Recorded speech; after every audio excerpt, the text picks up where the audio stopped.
nesta quinta, continuamos acompanhando a série de apresentações sobre o futuro da gestão territorial no Brasil, promovida pela CNA. Agora, vamos ver a palestra do chefe-geral da Embrapa Monitoramento por Satélite, Evaristo Eduardo de Miranda. Ele faz uma ampla exposição sobre a atual ocupação do território nacional. Nós, na nossa unidade, empregamos, então, conceitos, métodos, técnicas, para lidar com essa complexidade. Vocês desculpem, eu estou encerrando aqui essa minha introdução, mas, para mim, ela é importante para situar o que a gente faz, né? Talvez na perspectiva do que era o debate de hoje aqui, né? Nós temos que lidar com essa complexidade do meio rural, e as políticas para o meio rural, em geral, elas estão baseadas ou em cadeia produtiva, tecnologia para milho, para soja, para mandioca, ou em categoria de agricultor. Ficamos ouvindo agora de monte sobre categoria de agricultor. Agricultor sem terra, pequeno produtor, agricultura familiar, agricultor empresarial, cooperativado. Bom, tudo isso é importante, essas políticas, mas elas são insuficientes hoje para dar conta da complexidade territorial. E o território da agricultura são terras, logística e infraestrutura. É esse território inteiro, não é só o território das propriedades. A agricultura, o território da agricultura, que a Embrapa, pelo menos nós trabalhamos, é esse. Inclui todo o cadastro. Tudo bem, podemos ter o cadastro inteiro aqui, não basta. Precisa ter toda a logística e ter toda a infraestrutura, né? Então, para isso, nós trabalhamos com 3 conceitos, a gente está conversando agora ali, que são fundamentais para a gente poder acompanhar territorialmente a agricultura. A inteligência territorial trabalha com o conceito de atribuição de terra, com o conceito de ocupação de terra e com o conceito de uso das terras. Agora mesmo, a gente estava num debate aqui que estava mexendo com esses 3 coisas tudo ao mesmo tempo, né? Muitos ali têm clareza perfeita sobre isso, mas não é todo mundo que sabe a diferença dessas 3 coisas. Eu queria, então, propor para vocês a gente percorrer um pouco a questão da inteligência e da gestão territorial, percorrendo esses 3 processos fundamentais, né, que há anos a gente se esforça de entendê-los, que são de atribuição de terra no Brasil, ocupação de terra e uso das terras. O que é a atribuição de terra? É a atribuição legal. O Estado brasileiro fala, essa terra aqui é para índio. Ele atribuiu legalmente. Não interessa se tem gente lá, se não tem. Houve um decreto, né? Agora você falou que está pouco assentamento. Mais ou menos, né? Porque no fim do governo da Dilma, na última semana, só ela criou 200 e não sei quantos, etc. Então, a gente vive de surtos, etc. Mas, bom, o Estado decide atribuir terra. Então, o Brasil, em termos de atribuição de terra, acabou, né? O meu artigo aí de maior sucesso é o Brasil acabou, né? Por quê? Porque acabou, não tem lugar para mais nada. E as pessoas acham que é grande o Brasil. Não é. Quer dizer, primeiro, nós, nos últimos anos, atribuímos 18% do território nacional para unidades de conservação. Então, no banco de dados da Embrapa, você perguntar, essa unidade, eu tenho lá todos os dados, quando é que ela foi criada, são os dados do Ministério do Meio Ambiente, mas eles estão organizadinhos, geocodificados, tudo direitinho, né? Então, nós temos aí 155 milhões de hectares, que são áreas protegidas, certo? Eu não estou contra nem a favor, só estou constatando. Isso é o que está aí, está protegido. Não pode nem visitar a maioria delas. Não é que não pode usar, não pode nem visitar, certo? Aí, nós temos as terras indígenas. Atualmente está dando 600 redondinha, tá? Não é 600 mesmo. Estava 599, agora deu 600. Então, nós temos 600 terras indígenas que ocupam 14% do Brasil. Juntando com aquelas, deveria dar 30 e alguma coisa, mas dá só 30 porque tem sobreposição.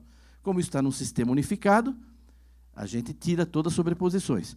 Nos índios é igual, você pega lá uma terra indígena, a gente sabe qual a etnia, quando foi homologada, quando a situação está delimitada, demarcada. Todo esse processo está lá qualificado, não é? Nesse sistema de inteligência territorial sobre atribuição de terra. Então, o país já atribuiu 30% do seu território para áreas protegidas. O conceito é internacional. Eu tive a curiosidade de comparar o quanto que os países do mundo atribuem do seu território para área protegida. O conceito é internacional, é da IUCN, da Organização Internacional de Conservação da Natureza. Então, você fala, o Canadá, o que são as áreas protegidas do Canadá? São os parques nacionais, mais as terras dos esquimós, dos inuit e tal. Na Rússia, o que é a área protegida da Rússia? Os parques nacionais, etc., mais os lapões, sei lá quem, os índios dos russos, né? E assim é na China, então o mundo inteiro. Aí eu peguei os países com mais de 2 milhões de quilômetros para comparar país grande com país grande, certo? Quanto que eles protegem? Bem, Os dados da IUCN, certo? São dados da IUCN. Está um pouquinho desatualizado ela com relação a nós, é normal, está lá na Suíça, mas ela está dando o Brasil 30% de área protegida. E os outros, 10%. Eles protegem 10% e nós protegemos 30% do território. E estamos apanhando, né? Estamos apanhando. Bacana eles. E pior, o que a China protege, os Estados Unidos, a Austrália? O deserto de Mojave, o deserto de Sonora, o deserto da China, o deserto da Mongólia, o norte do Alasca, o norte, hein, não o sul do Alasca, que vão devagar, né? Então, a gente tem aqui tudo isso geocodificado, em shape mesmo, tem todas essas áreas. Então, a gente pode discutir um pouco, qualificar esses dados, analisar os dados. Não é só empilhar dado, né? Você tem que analisar, comparar com os outros, tirar conclusões, etc. Só que, legalmente, a gente atribui terra para a reforma agrária. Então, nós já atribuímos 88 milhões de hectares, certo? Que é quase o dobro da área cultivada do Brasil, para assentamentos de reforma agrária. São 9.349. Nós temos um convênio com o INCRA, a Embrapa, já desenvolvemos agora durante 3 anos, tentando contribuir para organizar melhor os bancos de dados deles, etc. E tal. Aqui é igual, lá na Embrapa, no meu centro, a gente sabe. Se perguntar esse assentamento, eu sei quando foi, quantas famílias, qual foi o método de aquisição da terra. De todos eles nós temos os dados, etc. São sempre os dados de um outro órgão, mas que a gente organizou nesse sistema. Então, a gente atribuiu isso e tudo. E atribuiu para Quilombola 296 áreas, que não é muito, mas já é quase 3 milhões de hectares, certo? Quase 3 milhões de hectares. Bem, além disso, nós atribuímos áreas para os militares. Eles têm 1.917 áreas, mas áreas com floresta representativa, assim, tem umas 60 e poucas, né? Quando a gente junta tudo, ficou assim o Brasil. O Brasil está assim. Tenta fazer uma estrada aqui, tenta fazer logística, tenta organizar. O governador do Amapá, ele só visita, anda, coordena o branquinho aqui, ó. O resto aqui ele não entra fisicamente. O governador não entra, porque ele precisa de autorização da FUNAI ou do ICMBio. Também não estou dizendo se está errado, está certo, eu estou constatando, certo? 71% do território do Amapá, o governador não tem nada a cuidar disso. Está na mão de outra gente. E no que sobrou, ele tem que fazer 80% de reserva legal. Bacana, né? Então, imagina o que sobrou para o Amapá. A mesma coisa aqui para o desenvolvimento sustentável de Roraima e por aí vai, né? O Brasil está assim, né? Isso já está legalmente atribuído. São 12.184 áreas, quer dizer, a maioria delas tem conselho gestor, tem diretor, tem emprego, tem gente, tem plano de manejo, tem muita gente que trabalha com isso, né? Isso dá um emprego, eu teria que pôr aqui quantos empregados tem, quanto custa, tem lá no CIAF, verba, tudo, é inacreditável, né? É muito grande. Dá 316 milhões de hectares atribuídos, né? Isso é 37% do país. Eu estou falando de ocupação? Não. Não sei se ele usa, se ele produz, se está ocupado, se está. Nós estamos falando da atribuição, está legalmente atribuído. Não estou contra, não estou a favor, só sei que a gente é 3 vezes mais de área protegida que o resto dos outros países, né? E ainda tem uma demanda enorme, porque todas essas categorias que nós evocamos aí acham que é pouco. Então, tem uma demanda enorme para criar mais unidade de conservação, tem uma demanda enorme para mais terra indígena, tem uma demanda enorme para mais assentamento agrário, para quilombola, para etc. Né? Está aqui, ó, esse aqui é o total disso daí. Né? Quando a gente junta tudo, a escolha da cor é meramente aleatória, hein? Fica assim, né? O Brasil está assim. Essa é a situação que nós temos. Quando a gente falou de CAR, nós estamos falando do branco, entendeu? Do branco. A gente vai chegar lá no branco. Mas isso aqui, isso já está. Isso dificilmente se mexe, volta para trás. Isso já está institucionalizado. Só que tem demandas suplementares. Não é o objetivo aqui da palestra, então eu não vou detalhá-las, mas eu tenho lá uma estimativa com mapas do quanto o meio ambiente quer ainda mais de unidade de conservação, de quantos tem 268 processos indígenas pedindo mais área, etc. E aí tem para tudo. E até a nossa querida agricultura também precisa um pouquinho de área para ela, não precisa? Para expandir, será que não tem direito de ter mais uns hectares a mais? Também tem uma estimativa, o GASCS fez aí um estudo, a gente tem uma ideia do que a agricultura precisaria nos próximos 20 anos, né? Tem direito de crescer um pouquinho num país desse tamanho, né? Eu vou só dar um exemplo aqui para vocês. Por exemplo, As áreas prioritárias para a conservação da biodiversidade, para criar parques, para criar unidades de conservação, que é objeto de um decreto do Lula, de 2004, certo? Eles querem, adicionalmente, mais 33% do Brasil, né? Não precisa ser logo, nem tudo ao mesmo tempo, pode ser, ter uma estratégia, etc. Agora, se você junta, ficaria assim, né? Agora, se você colocar tudo que se pede para índio, para quilombola, etc., é quase mais 6 milhões que precisaria de quilômetros quadrados, né? Uma vez eu falei para o Lula, numa reunião, eu falei, presidente, é fácil. O senhor anexa a Bolívia, a Colômbia, a Argentina e o Uruguai. Deixa fora o Paraguai, para não criar problema, né, tal. É 6 milhões, dá para, né? Só precisa convencer eles, porque aqui não cabe fisicamente. Então, eu não estou dizendo que está certo o índio, se está errado o quilombola. Não, mas é legítimo, eu não estou discutindo a legitimidade. Não cabe fisicamente. Então, para falar de gestão territorial, inteligência territorial, eu acho que um primeiro debate é o debate da atribuição legal das terras. Não adianta nada você estar acertando ali, fez o CAR de todo mundo, depois cai um parque nacional em cima do cara. Acertou, cadastrou todo mundo e, bum, vem um projeto de reforma agrária. Nossa, esses movimentos estão acontecendo, né? Então, existe uma questão social, uma análise social, sociológica disso. Eu vou pular para a ocupação. Ficou claro, assim, a parte da atribuição? A Embrapa tenta manter isso aí atualizado e é uma luta para fazer. Outra coisa é como é que a gente ocupa as coisas. Isso aí está ocupado? Então, a inteligência territorial não é pegar e empilhar mapa, empilhar dado. Não, você precisa analisar, né? E a gente tem sistemas de inteligência territorial, vários, mas, normalmente, a gente analisa a ocupação sempre, de qualquer região, do Mato Piba, o que for, com esses 5 critérios, que eu não vou detalhar. Mas o critério do quadro natural, qual é o quadro natural do Mato Piba? Qual que é a topografia, o solo, o clima, a vegetação? Isso é importantíssimo para entender o território, para fazer a gestão territorial. Se não tiver essa informação, bom, errou de saída. Agora, se você esquecer o quadro agrário, que tem índio, quilombola, eu conheço lugar em São Paulo que está vendendo um hectare baratinho. Se alguém quiser comprar, eu posso dar sugestão, e tem muito hectare para vender, hein? Baratinho. Só que você vai ter que se acertar com o MST, com um monte de gente. Enfim, então, bom, isso aqui é fundamental para quem quer investir, terra para estrangeiro, um monte de gente nos procura para isso, né? Mas tem que ver o quadro agrícola. O que produz aquela região? É a base da Agritech, que eu mencionei agora do SGI, do Garragore, do pessoal que o tempo todo estuda essas cadeias, a área, a concentração, o deslocamento territorial. São os melhores estudos de uso de terra, de dinâmica que nós temos. É isso. É o pessoal que constantemente analisa esse negócio, sei naquela região quais são as cadeias produtivas, as características dela. Mas isso aqui basta? Não, você precisa de infraestrutura, sabe se tem estrada, se tem armazenagem, se tem eletrificação, se é trifásica, se não é. Bom, tudo isso a gente tem lá cadastro dos 17 mil e tantos armazéns, com a capacidade de cada um.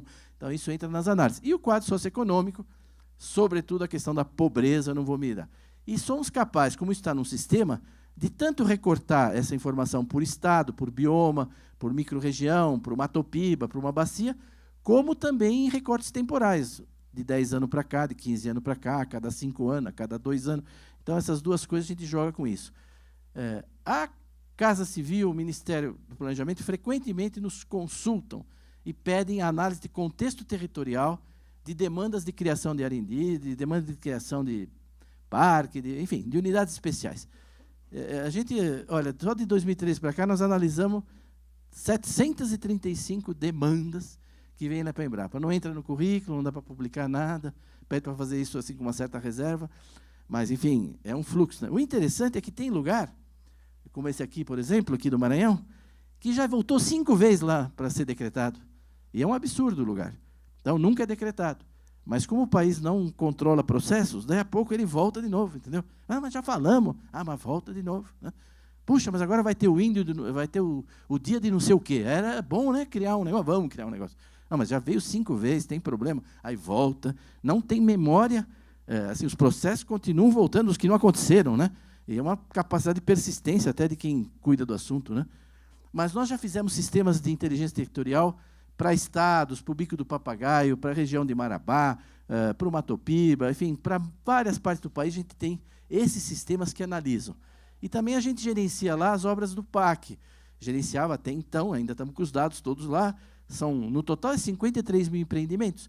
Mas quem mantém o banco de dados do PAC para o Ministério do Planejamento e mantém isso na INDE é a Embrapa. Então, nós temos essas informações e elas entram e complementam aqueles dados que eu falei de infraestrutura, quando você vai fazer uma análise, né? Esses trabalhos nos ajudam muito no tema da macrologística. É um trabalho que avançou muito. A gente conseguiu definir bem as bacias logísticas do Brasil. Foi publicado agora na Agroanálise, há 2 meses atrás. Depois conseguimos, em novembro, elencar quais são as intervenções na malha que aumentam a competitividade do agronegócio, quais são essas invenções importantes. E não vou detalhar aqui, mas, enfim, esses são estudos, todos eles de análise, de reflexão, em cima dessa base temporal. E aí chegou o CAR e o SICAR, não é? Bom, é preciosa essa informação, não é? É um esforço enorme. O Ministério do Meio Ambiente está de parabéns de ter organizado isso. Levou 2 anos para montar o CAR, mas não era simples de montar um sistema desse. 4 milhões, arredondando, de produtores de imóveis rurais se cadastraram, né? Tirando o Nordeste, onde foi 35%, 36%, mas com uma área grande até no Nordeste. Bom, todo mundo fez esse esforço, né, de se cadastrar. E não é uma coisa simples, porque no censo você declara, o recenseador vai lá e pergunta para o agricultor, qual é a área do imóvel? Tanto. Quanto você tem de floresta? Tanto. Quanto é que você tem de pasto? Tanto. Quanto é que você tem de fruta? Tanto. Ele declara. Aqui não, ele tem que fazer um mapa, né? E é muito detalhado, ele tem que mapear. Isso aqui, o CAR de São Paulo, é todo assim, em cima de foto aérea, com 1 metro de precisão, São Paulo.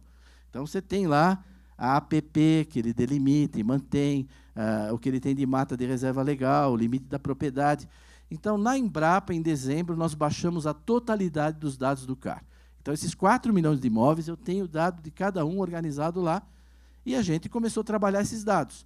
Não com o objetivo de controlar ninguém, porque essa não é a nossa função, mas de entender a agricultura, entender essa dinâmica, entender por onde ela vai, e fizemos, então, trabalhos nessa linha. Ora, existe uma relação, assim, quase simétrica, né, entre o que é as áreas atribuídas e o que é onde tem agricultura, né? Quando você junta os dois, você fica com isso aí. O que é o vermelho? O vermelho são os dados do CAR do Mato Grosso, que, por razões metafísicas, ainda não subiram, não estão disponíveis no SICAR. Mato Grosso e Espírito Santo não está disponível ainda na base nacional, mas vão estar, é questão de um pouquinho. O Nordeste em vermelho é tudo quem não se cadastrou, né?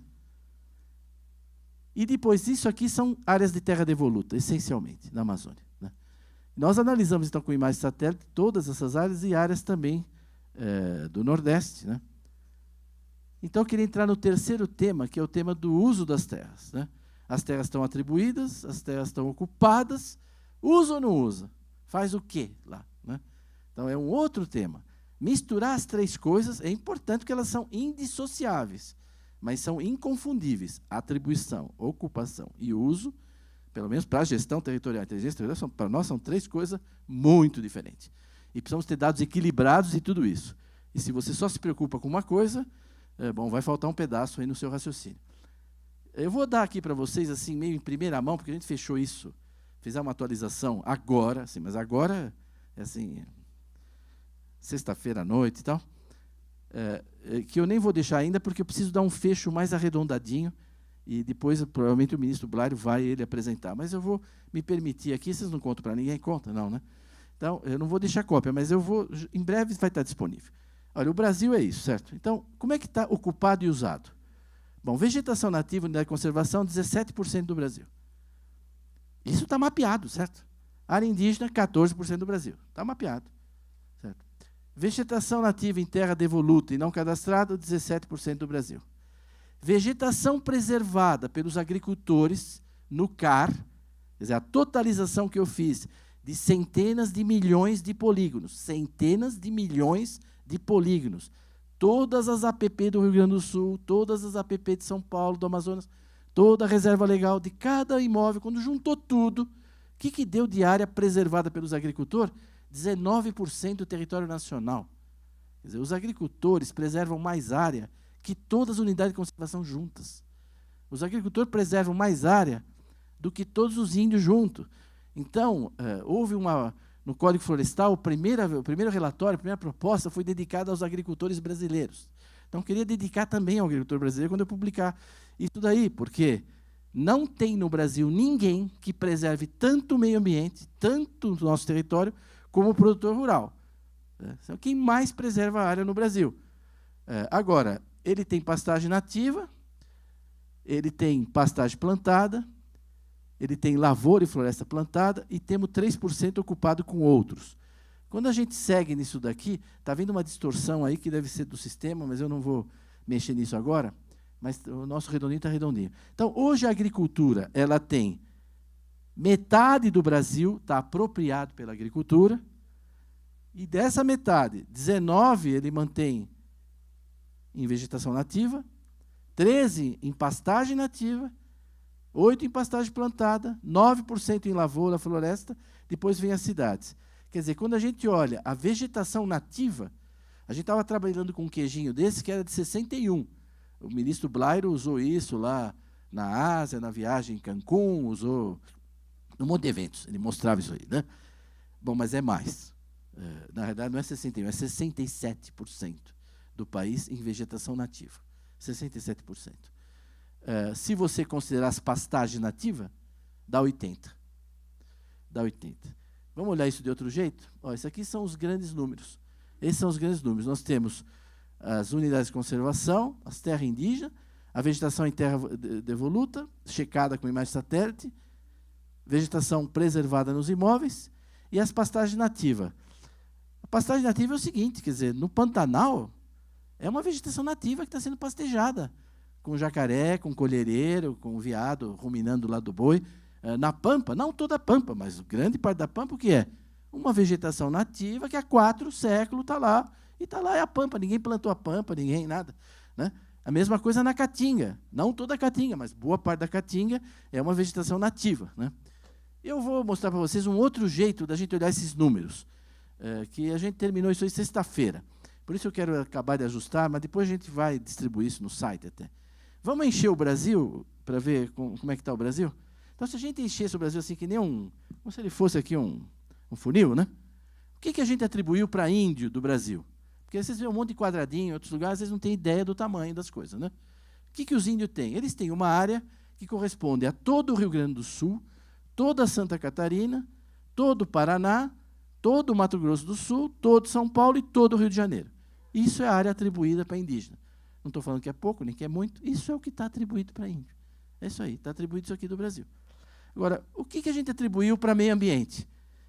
Uma área que, é claro que não bate aqui nos quilômetros, né? Tem diferença de 10 mil, 20 mil. A porcentagem está certa, mas assim, para dar uma ideia. Né?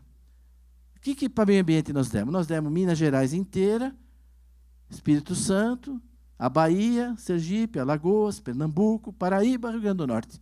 Isso aqui é a área que o país atribuiu para a unidade de conservação. Né? Sobrou 69. Né?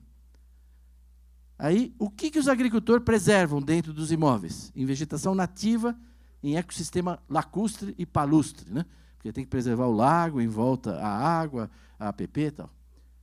Bom, a área que eles preservam equivale ao Mato Grosso inteiro, em vegetação nativa, mais Goiás inteiro, mais Rondônia, mais o Acre. Vocês veem que dá para ver aqui o tamanho da agricultura e a área preservada por eles, certo? Depois, o que a gente tem? Tem as terras devolutas com vegetação, aquelas lá naqueles buracos lá do Amazonas, etc. Dá 17% do Brasil. Então, aqui, 3% infraestrutura, cidade e outros. Roraima é bem mais que 3% do Brasil, mas é assim, o que deu para chegar mais perto. Né? Agora, os agricultores ainda tem 49% ali, né, da área total. Bom, 13% é pastagem nativa. Quer dizer, o Pantanal, Caatinga, altitude, pastagem de altitude, campos de altitude, na Mantiqueira, etc. No campos de cima da Serra, no Rio Grande do Sul, etc. Né? E em pastagem plantada, 8%. Daria assim isso. Agora, essa agricultura que produz toda essa celulose que vocês sabem, não é? Que são quase 10 milhões de hectares, que tem quase 10 milhões de hectares, ou tem de cana-de-açúcar, que tem toda a citricultura, e que produz esses 220 milhões de toneladas de grão, mais tudo, fibra, algodão, etc. E tal. A área que ela ocupa corresponde a isso. Ela cultiva um Ceará, um Piauí e um Maranhão. Isso é o tamanho da área cultivada, da área plantada em florestas, né? de celulose, de energia, em grãos, etc. Esse é um pouquinho assim, dá uma ideia de como o Brasil dividiu.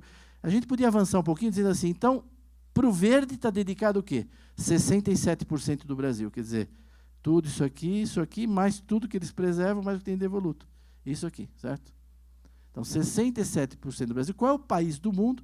Agora, como foi dito até aqui, com muita propriedade, como o país é muito rico, já resolveu todos os seus problemas, está vazando dinheiro pelo ladrão, fundo soberano nosso não sabe o que fazer com tanto dinheiro, então nós falamos, não, nós podemos não usar 67% do país, certo? Não precisa, né? Vamos, isso fica aí, né? Para o planeta, para todo mundo, né? É o que a gente tem, é fato isso daí, não é estimativa, o outro fez um... Não, está assim. Então, nós estamos falando de que gestão territorial? De cadastro de quem? De unificar o quê? De pôr gente para trabalhar para mim, de pôr gente para trabalhar para o outro com dinheiro internacional. O que nós vamos fazer? Agora, vocês concordam, quem conhece, o que é o Pantanal, não é? O gado está lá, com os veados, com os colhereiros, essa vegetação é nativa, certo? O que é a pastagem nativa na Pampa? É a Pampa, pastagem nativa, é vegetação nativa, certo? O que é a Caatinga, com os pequenos ruminantes?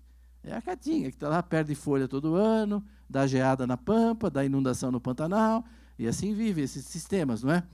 Os campos de cima da serra, os campos de altitude. Então, se a gente considerar isso como vegetação nativa, e não é? Só que não está protegida, nem estritamente preservada, porque ela está em equilíbrio com a pecuária ali, né? Então, 80% do Brasil, né? Não tem país que goste tanto de matinho, hein? Tem? Não tem. Não tem país que chegue perto do que a gente faz pelo capim, pelas árvores, pela biodiversidade, enfrentando uma grande bioadversidade na área rural. Muito obrigado aí pela atenção.